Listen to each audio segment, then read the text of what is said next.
ঠাকুরমা স্বামীজিকে প্রণাম জানিয়ে আমরা আজকের অনুষ্ঠান শুরু করছি। আজকের অনুষ্ঠানে আমরা ঠাকুরের কথা বলব।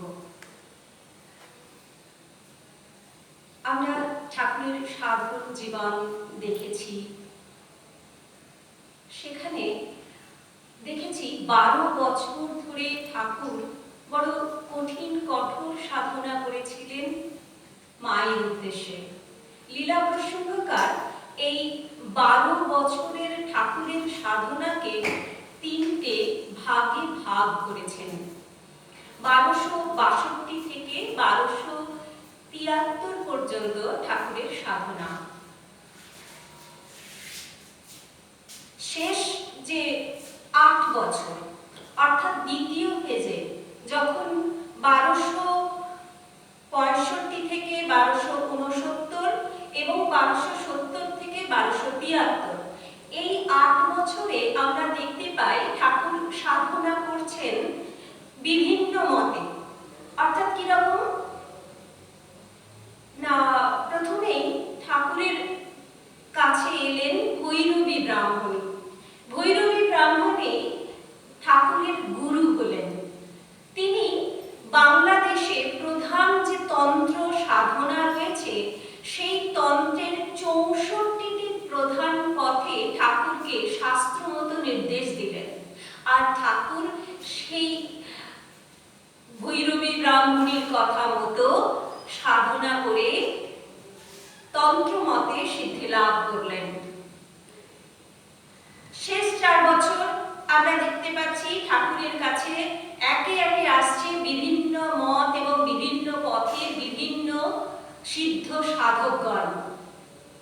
তারা ঠাকুরের গুরু এসে ঠাকুরকে শাস্ত্র মতে ওই পথ অনুযায়ী কিভাবে এগোতে হবে, কিভাবে সাধনা করতে হবে তারা দেখিয়ে দিচ্ছেন। আর ঠাকুর সেই পথে গিয়ে সাধনা সিদ্ধি লাভ করছেন। তাহলে শেষ যে 8 বছর ঠাকুর দুটো সহায়তা পেলেন। কি না, শাস্ত্র অনুযায়ী বিধিবদ্ধ সাধনা তাকে করতে হবে। তাই তিনি নিরক্ষর মানুষ, তিনি শাস্ত্র পাঠ করেননি, অথচ শাস্ত্র অনুযায়ী সাধনা।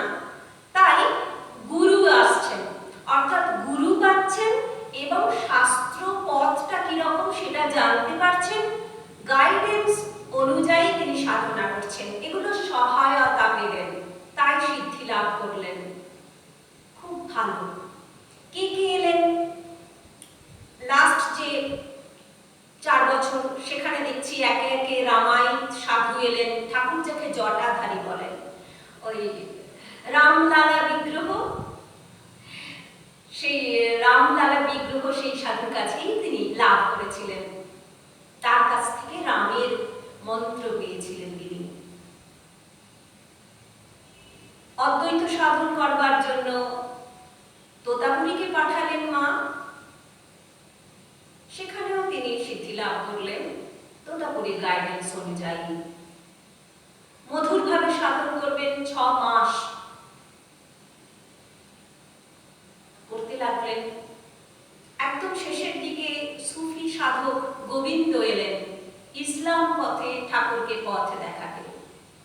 এছাড়াও আরো অন্যান্য বৈষ্ণব ধর্মের অন্যান্য গোস্বামী, অবান্তর সম্প্রদায়, তারা কর্তাভজা, নবরসিক, সেই সব গোস্বামীরাও ঠাকুরের সঙ্গে পরিচিত হলেন। তাদের থেকে ঠাকুর সেই সব মত পথের সঙ্গে পরিচিত হয়ে কিছু সাধনাও করেছেন। খুব ভালো কথা। প্রথম 4 বছরের ইতিহাস আমাদেরকে বলছে যে ঠাকুর যখন দক্ষিণেশ্বরের পূজক পদে আসীন হলেন, তারপর থেকেই ঠাকুরের সাধনা শুরু হলো। মায়ের জন্য সেই সাধনা চলল 4 বছর।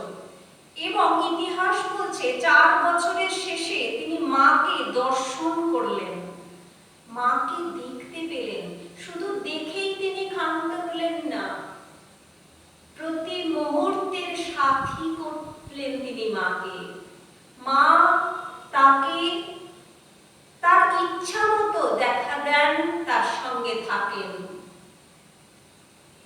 মৃন্ময়ী মূর্তি চিন্ময়ী হয়ে ঠাকুরের সঙ্গে সঙ্গে ফিরতে থাকেন। এই হচ্ছে ঘটনা। এইখানে গুরুকে, এইখানে ঠাকুরের গুরুকে, যিনি ঠাকুরকে সহায়তা করলেন উপাস্যের দর্শন করবার জন্য। সাধকের জীবনের শ্রেষ্ঠ পাওনা তিনি যার উপাসনা করছেন তাকে দর্শন করা। তিনি সেটা করতে পারলেন, অথচ কোনো গুরু আমরা ইতিহাসে পাচ্ছি না। তিনি শাস্ত্র নিজেও জানেন না। তাহলে এই অসম্ভব সম্ভব হলো কি উপায়? একমাত্র আমরা একজন গুরুকে পাই যিনি তার দীক্ষা গুরু। মা কালীর পূজা করবেন, তাই শাক্ত মন্ত্রে দীক্ষা চাই। কেনারাম ভট্ট ঠাকুরকে দীক্ষা দিয়েছিলেন শাক্ত মন্ত্রে, কিন্তু ঠাকুরের সাধনা যখন শুরু হলো সেই সাধনার সঙ্গে এই দীক্ষা গুরুর কিন্তু সম্পর্ক নেই। তাহলে এই প্রশ্ন চিহ্ন সামনে দাঁড় করিয়ে দিয়ে আমি একটি অন্য দৃশ্যের অবতারণা করতে চাই। মহিমাচরণ এসেছে ঠাকুরের কাছে। মহিমাচরণ ঠাকুরের বড় ভক্ত, ঠাকুরের কাছে আসা যাওয়া করে। তার আরেকটা বৈশিষ্ট্য রয়েছে, সে প্রচুর শাস্ত্র অধ্যয়ন করেছে এবং শাস্ত্র পড়াই যে আধ্যাত্মিকতার সার, এইরকম কিছু ধারণা তার মধ্যে রয়েছে। একদিন কথা প্রসঙ্গে ঠাকুর বলছেন যে ঈশ্বর দর্শন করতে গেলে কর্ম করা চাই, কর্ম করতে হবে তবে দর্শন হবে। মহিমাচরণ সেই কথাটাকে লুফে নিয়েছে, লুফে নিয়ে বলছে যে হ্যাঁ, কর্ম করতে হবে বই কি, কত খাটতে হয় তবে তো হবে, শাস্ত্রই কত পড়তে হয়। তার ধারণা শাস্ত্র যত আছে সমস্ত শাস্ত্র অধ্যয়ন করতে পারলেই শেষে গিয়ে ভগবানের দর্শন হবে। ঠাকুর কারেকশন করছেন ভক্তের, বলছেন শাস্ত্র কত পড়বে, শাস্ত্র পড়ে তাকে পাওয়া যাবে না, চেষ্টা করতে হবে। শাস্ত্র আমাদের এই বিশ্বাসটা দিতে পারে, ওখানে বিচার করে করে তুমি বুঝতে পারো যে তিনি আছেন এবং এই জগতের কোনো বস্তু জোগাড় করে তাকে পাওয়া যাবে না। তার জন্য সাধনা দরকার, তার জন্য তাকে পাবার জন্য চেষ্টা করতে হবে। সেই চেষ্টাটা কর্ম। ঠাকুর কর্ম বলতে ওইটিকে মিন করছেন।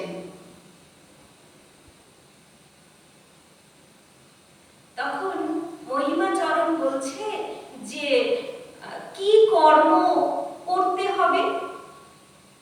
তখন ঠাকুর বলছেন যে গুরুকরণ করতে হবে, শাস্ত্র নির্দেশিত পথে তার দিকে চলা শুরু করতে হবে, সাধনা করতে হবে, এটাই কর্ম। এখন এখানে প্রশ্ন এসে যায় যে গুরুকরণ যদি হয় আর শাস্ত্র অনুযায়ী চলে তবেই ভগবানের দর্শন পাওয়া যাবে, তাহলে যে শাস্ত্র পড়েনি, যার কাছে গুরু এসে পৌঁছায়নি, অথচ সে ভগবান আছে বিশ্বাস করে, তাকে ভালোবাসতে শুরু করেছে, ভগবান কি তাকে দর্শন দেবেন না? ঠাকুর তারপর বলছেন যে যদি গুরুকরণ না হয়, যদি শাস্ত্র পড়া না থাকে, তাহলে একমাত্র ব্যাকুল হয়ে তাকে ডাকো, কেঁদে কেঁদে তার কাছে আকুল হয়ে প্রার্থনা করো, দেখা তোমায় দিতেই হবে। তখন তিনি কেমন তিনি নিজেই জানিয়ে দেবেন।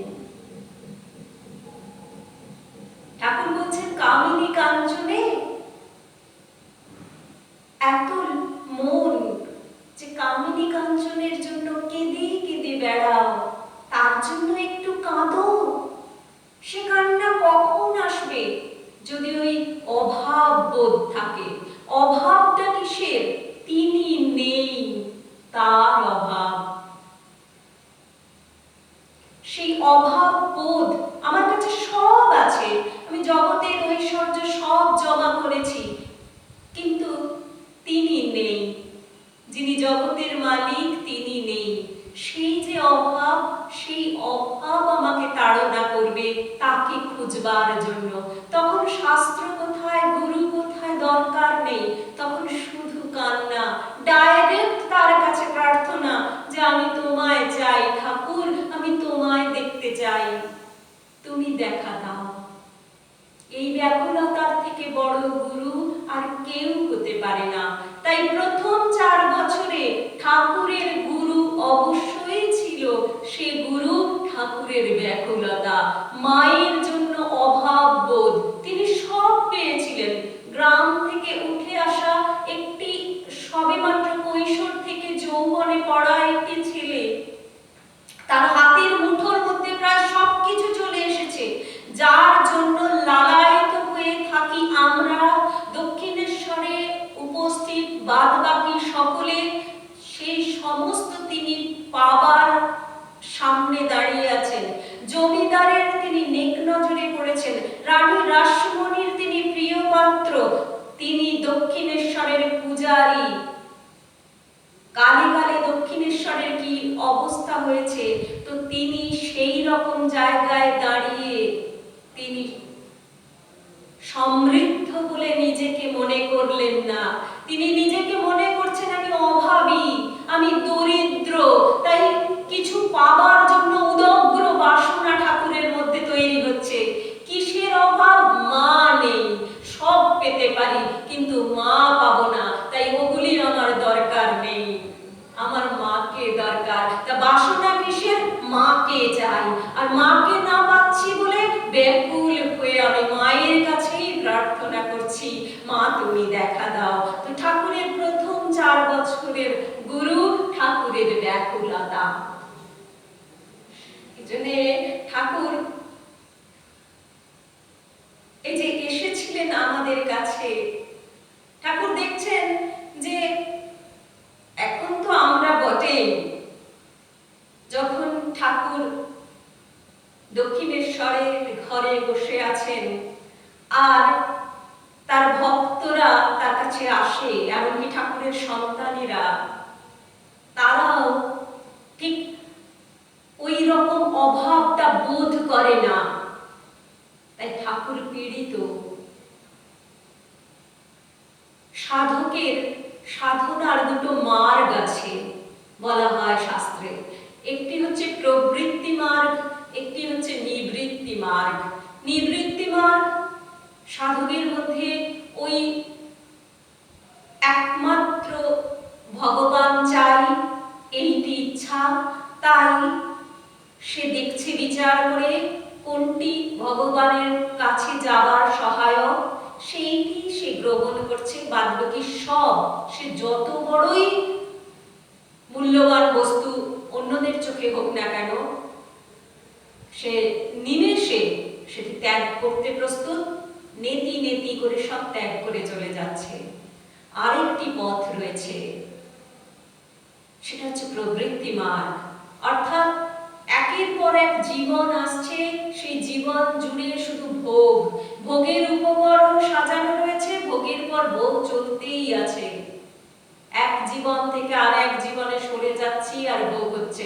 প্রত্যেকটা জীবনের শেষে আমি এই অভিজ্ঞতা পাচ্ছি যে এত যে প্রাণপণ সংগ্রাম করে, এত চেষ্টা করে, লড়ে ঝগড়া করে আমি সম্পদ তৈরি করলাম, সেই সম্পদগুলো আমাকে কোনো সুখ দিতে পারলো না, অভাব মেটাতে পারলো না। পরের জীবন শুরু হলো, আবার ভোগের মধ্যে নিজেকে লিপ্ত করে ফেললাম, কিন্তু শেষে আবার সেই অভিজ্ঞতা, আমার তো অভাব ঘুচলো না, আমার তো শান্তি হলো না। এই করতে করতে একটা সময় প্রত্যেকবারের অশান্তিটা মনের মধ্যে অবচেতনে নিয়ে নিয়ে পরের জীবনে যাচ্ছি, আর বিষয়ের থেকে আসক্তি ক্রমে ক্রমে কমছে, যে দূর এইসব জোগাড় করা বৃথা। এই নয়, যেখানে পরম শান্তি সেটি কোথায়?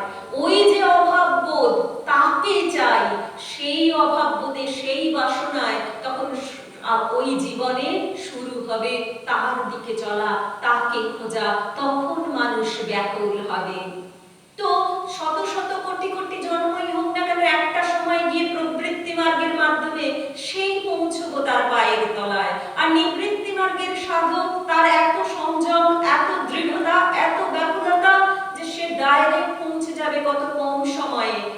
আমরা তো এক জীবন থেকে আরেক জীবনে সরে সরে যাচ্ছি, কিন্তু জীবনের দুর্ভোগটা আমাদের কাছে আর মনেই থাকছে না।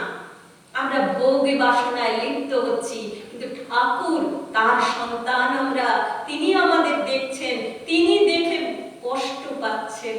আমার ছেলে আবার ভুল পথে চলে যাচ্ছে, মা ঠাকুর আমাদেরকে দেখে তাদের চোখ ভিজে যাচ্ছে। আমাদের একটি সন্তান, দুটি সন্তান থাকে, তারা ভুল পথে চলে যায়, কথা শোনে না, বাধা দিলে তখন আমরা বুকে কত কষ্ট পাই। আর তার সকল সন্তানদের মধ্যে বেশিরভাগ সন্তানই তার পথ ছেড়ে, তার আসল পরিচয় ভুলে গিয়ে বিপথে বিপথে ঘুরে বেড়াচ্ছে, কত জীবন নষ্ট করে ফেলছে। আমরা ভাবছি ভোগ, ঠাকুর দেখছে আহারে আমার ছেলেদের কি দুর্ভোগ, তাহলে তিনি বুকে কত কষ্ট পাচ্ছেন, না জানি তিনি কত কাঁদছেন। তাই তো তারা শরীর ধারণ করে এসেছেন, যে আর একবার নাড়া দিয়ে আমি সকলকে বলি ওই পথ নয়, ওরকম ভুল পথে ঘুরো না, এই যে পথ দেখো, একটু কাঁদো, কাঁদছো তো ছেলে মেয়ের জন্য ঘটি ঘটি, একটু ভগবানের জন্য কাঁদো। তো ওই ভক্ত, ওই সন্তানদের মধ্যে দেখছেন যে সেই অভাববোধটা নেই। তাই ঠাকুর শেখাচ্ছেন যে কি করলে এরকম ভাবে অভাববোধটা তৈরি হয়, কেমন করে ব্যাকুল হয়ে কাঁদতে হয়। আমাদের কাছে সব থেকে প্রিয় কোন জিনিসটা? আমরা নিজেরা, ছেলে মেয়ে নয়, বাবা মা নয়, আমরা নিজেরা, আমাদের শরীর, আমাদের প্রাণ। আমরা কেউ মরতে চাই না, আর আমি বেঁচে আছি, তাহলে আমার বাঁচবার জন্য সুখের সন্ধান। এই তিনটে জিনিস আমাদের কাছে মোস্ট ইম্পর্টেন্ট, কোনো মূল্যে এটাকে ছাড়তে চাই না। নিজেকে দেখাবার একটা দারুণ বাসনা কাজ করে, সেলফির যুগ, তো সবাই সেলফি তুলছে, আমি কত সুন্দর। ঠাকুর যখন সাধনা করছেন তখন ব্যাকুলতাটাই তার গুরু, অর্থাৎ কিনা সাধকের শাস্ত্র এবং মানুষ গুরু, এই দুটোর বিকল্প ঠাকুরের ব্যাকুলতা, আর তাতে তিনি সিদ্ধ। তার মানে কতখানি তার তীব্রতা সেই ব্যাকুলতা, সেটা আমরা উপলব্ধি করতে পারি না। লীলা প্রসঙ্গক আরো বলছেন সেটা আমাদের পক্ষে উপলব্ধি করা সম্ভব নয়। তবে ঠাকুরের ওই সময়কার জীবনের আচরণগুলো দেখলে হয়তো আমরা কিছুটা ফিল করতে পারি। তো শরীর আমাদের কাছে সব থেকে বেশি গুরুত্বপূর্ণ। ঠাকুরের শরীরের প্রতি দৃষ্টি কেমন আমরা একটু দেখি। তার খাওয়া নেই, তার ঘুম নেই, দিনের পর দিন চলে যাচ্ছে, রাতের পর রাত চলে যাচ্ছে, তার খাওয়া নেই, ঘুম নেই। তিনি তাহলে কি করছেন? ওই অভাবের তাড়নায় ঘুরছেন।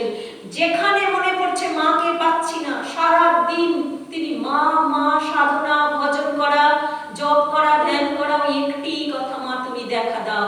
আর যখন মনে হচ্ছে এখনো হলো না, মা আমার সামনে নেই, তখন সেটা সিঁড়ি হোক, চাতাল হোক, গঙ্গার পাড় হোক, সিমেন্টের মেঝে হোক, সেইখানেই তিনি কাঁদতে শুরু করছেন, গড়াগড়ি দিচ্ছেন। গঙ্গার পাড়ে বসে মুখ ঘষে তিনি কাঁদছেন, এত সময় ধরে, এত অজস্র তিনি কাঁদছেন, বুক ফাটানো আর্তনাদে তিনি কাঁদছেন, যে উপস্থিত লোকেরা বলেছেন যে শুকনো গঙ্গার পাড়ের মাটি ভিজে কাদা কাদা হয়ে গিয়েছিল। ঠাকুরের চোখের জলে ভিজে মাটি কাদা হয়ে গিয়েছে। তো তার শরীরের প্রতি কি যত্ন আছে! তাকে দেখলে তখন একটা রাস্তার পাগল লোক বলে মনে হবে। জটা পাকিয়ে গিয়েছে চুল, তাতে ওই মাটি কাদা মিশে দিনের পর দিন। 4 বছর কিন্তু কম কথা নয়।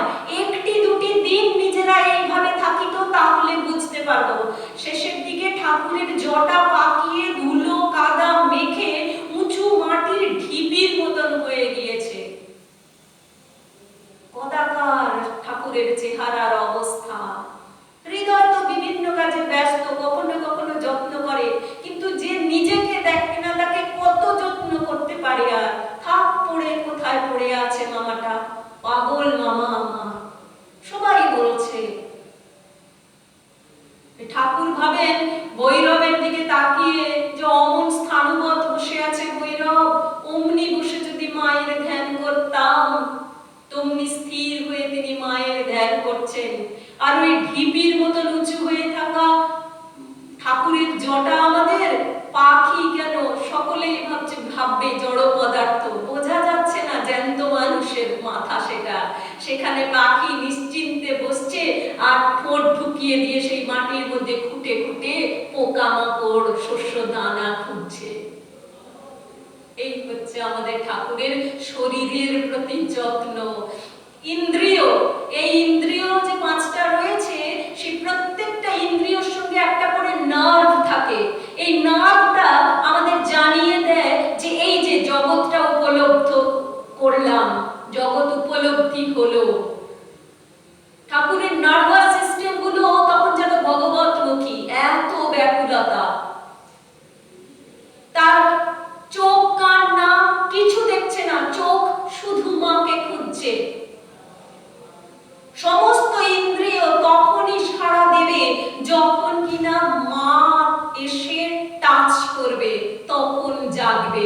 তার আগে ইন্দ্রিয়গুলো রুদ্ধ, কাঁদছে, মা তুমি কখন আসবে? মা আসছেন না, ঠাকুর আছাড় খেয়ে পড়ে যাচ্ছেন। পড়ে চোখ মুখ তিনি রক্তারক্তি কাণ্ড করে ফেলছেন।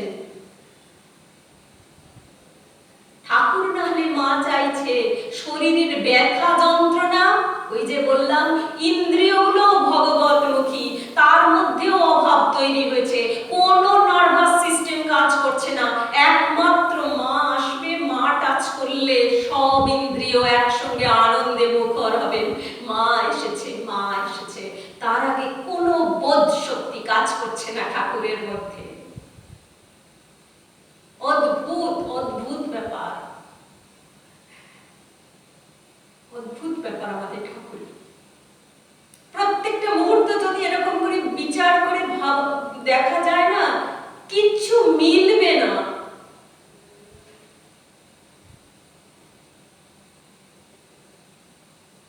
দিনের পর দিন চলে যাচ্ছে, তিনি হুঁশ নেই, শুধু সাধন ভজন গান কীর্তন চলছে, মা আসবে, মা আসবে।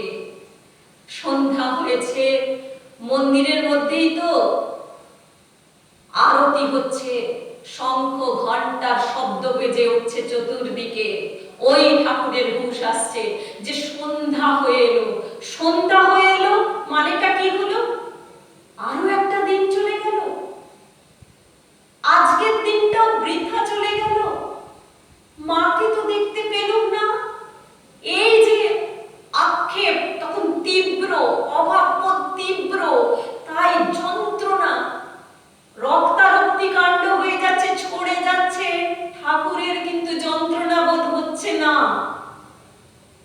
দিনটা চলে গেল, মাকে দেখতে পেলাম না, তাই যন্ত্রণা এত তীব্র। তিনি আছাড় খেয়ে পড়ছেন, আছাড় খেয়ে পড়ে ওইখানে গড়াগড়ি দিয়ে বুক ফাটা আর্তনাদ করছে, মা তুই দেখা দে, আজও কেন দিলি না মা, দেখা দে।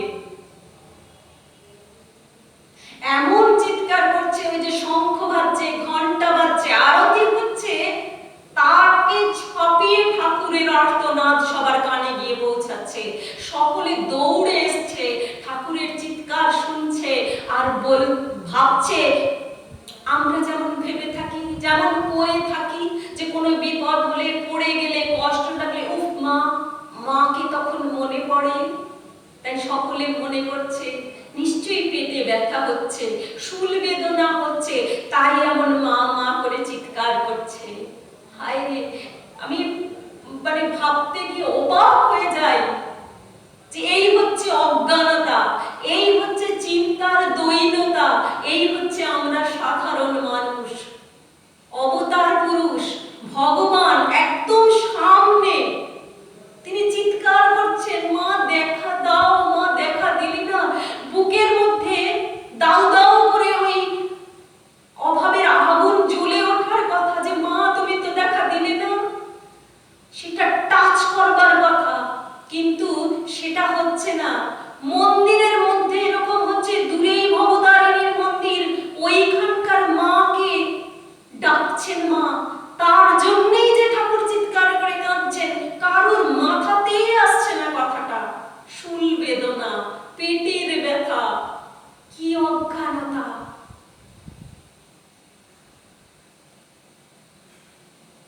তখন দক্ষিণেশ্বরের মানুষ বোঝেনি। এখন ঠাকুর মানে ওই তো ওখান মানে তিনি তো ওই কষ্ট আমাদের দেখে আমাদের জীবনগুলো এমনি করে ব্যর্থ হয়ে যাচ্ছে, আমরা তার সন্তান, তাই তো তিনি এসেছেন আমাদেরকে নাড়া দিতে। তো ওই ভক্ত সন্তানদের মধ্যে যখন তিনি দেখছেন যে সেই অভাববোধটা নেই, তখন এই সমস্ত বলছেন আক্ষেপ করে, শোনাচ্ছেন তিনি যে